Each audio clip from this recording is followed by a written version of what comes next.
Hello everyone, it's good to be back. Hope you had a great week. Today we'll be looking at sexual abuse. You might be wondering, what do you mean by sexual abuse? Sexual abuse is a combination of verbal, emotional, psychological, and physical abuses. When you combine all together, what you get is actually sexual abuse. It means a little of each of that is reflected in sexual abuse. Then you might want to ask, what do you mean by sexual abuse? Let's take a scenario of a man that goes out with his wife. And then both of them were happy, until one of them met an ex.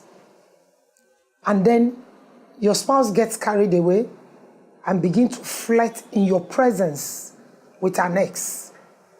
Or where a spouse begin to show interest in another person.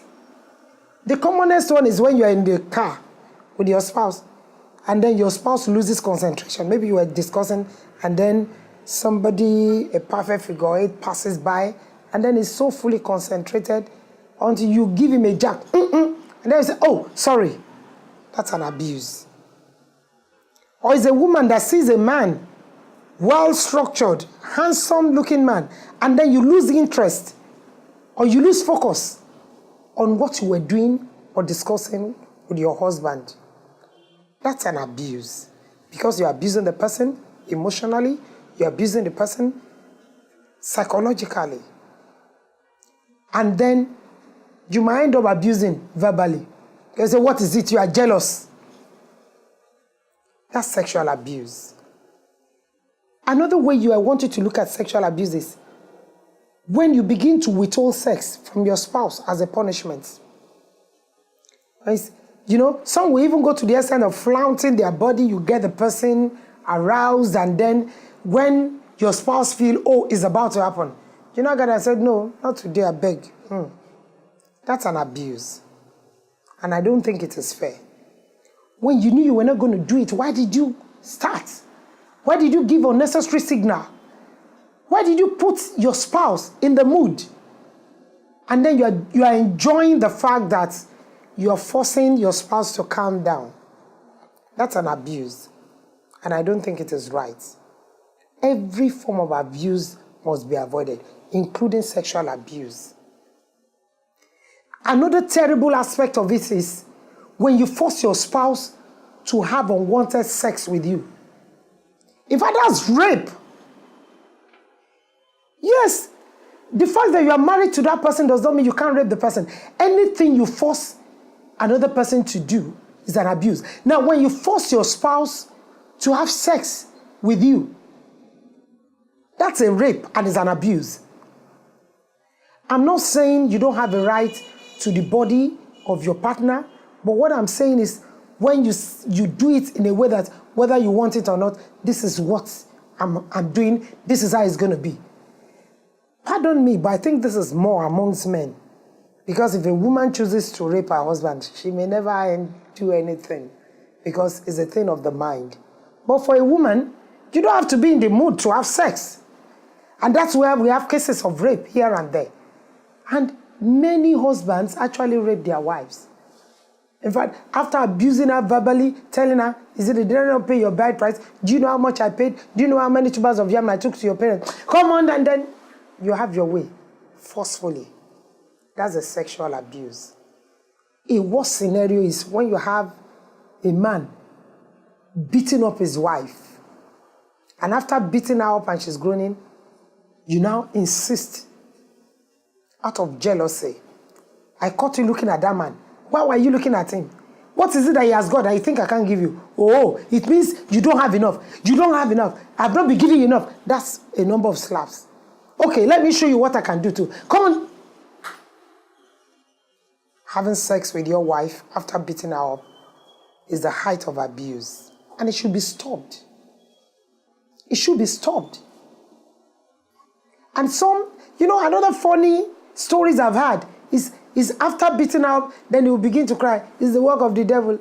And then you begin to beg her, please, don't worry, I will not continue like this. And at the end of the day, it ends in sex. What would the woman do?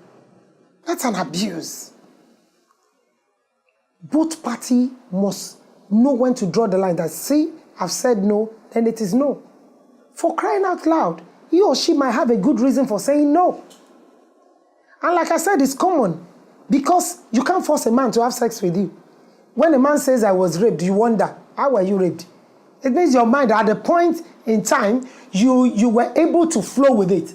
That's why it happened. For a woman, she doesn't have to be emotionally ready. All you need to do is to just open her up and that's it. And then, you know, when you hear is because I love you. I've never seen that kind of love before. When you think it is when you beat your wife that you can have the best of her. Please. I beg you again, please. It needs to stop. She might have a good reason for saying no. Suppose she actually had a headache. Suppose she's actually having some premenstrual pain. Suppose she's actually feeling sick. And then you insist. That's an abuse. I'm waiting to hear scenario of women actually raping their husbands. Saying, yes, you must have sex with me. It's because it will be 1% out of 100. And you know, there's another thing in vogue. After abusing their spouses, then they go out and get exotic gifts. Some will even buy you a car for cheating on you. That's an abuse. So at that time, they think, okay, I think you should go on holiday. Or okay, I think you need to change this, change your wardrobe. It will take you out, you go on shopping spree. But does that reduce anything? Does that change the fact that you are being abused? You cannot claim to love your spouse and then you give gifts after abusing such spouse. The two don't correlate. There's no correlation at all. If you love your spouse, in the first place, you won't even abuse him or her. Then it means when you begin to abuse your spouse sexually, you need help. No, don't give me that kind of look. You need help. You sure do need help. Because there's something wrong somewhere. It could be an act of jealousy. It could be something playing tricks with your mind. I've had cases of men asking their wives, who was that you were talking to on the phone? Who was that called you at that hour? Oh, my colleague. What was he saying to you that made you laugh so much? Share it with me. That's the beginning of abuse. And if she's not smart, it might end in a number of slaps. And at the end of the day, it will end in bed. What do you call that? Of course, sexual abuse, that's what it is. And you too, you want to prove a point that no, there is nothing going on between me and this person. He's just a colleague. No, he's just a friend. No, he's just a distant friend. He's just a cousin's friend. And then the way you can prove that you have nothing going on with you, going on between the two of you, is to concede to a sex. That's an abuse. And like I said, every form of abuse must be stopped and must be stopped now. Some people have watched movie to such an extent that it has become something else. I've seen people talk about movies where the wife is tied up, all in the name of love. And sometimes you'll be beaten, all in the name. And then you come to your home. You want your wife to begin to play that. You tie her to the bed. You tell her it's love. You tie one leg to the bed. You say it's love. That's an abuse. It's an abuse. There's no love. And then they'll tell you she's enjoying it. No wife will enjoy that. Don't let anybody deceive you. And then you don't have to play along if you're not enjoying it. Just because you want to make your husband happy. That is sexual abuse. Now, imagine a couple attending a program or a party together, and then someone passes a compliment about your wife. Oh, you look good, you look nice. And then the man gets jealous. Or he catches someone just giving a glimpse at his wife, and then the woman is pulled, sit here, sit on my leg, and you begin to fondle your wife. You begin to play around with her body in the presence of everyone, and she can't say anything. Indirectly sending signal to the man, this is my wife, I'm doing what you can't do. Come on, that's an abuse. You're not proving any point to any man.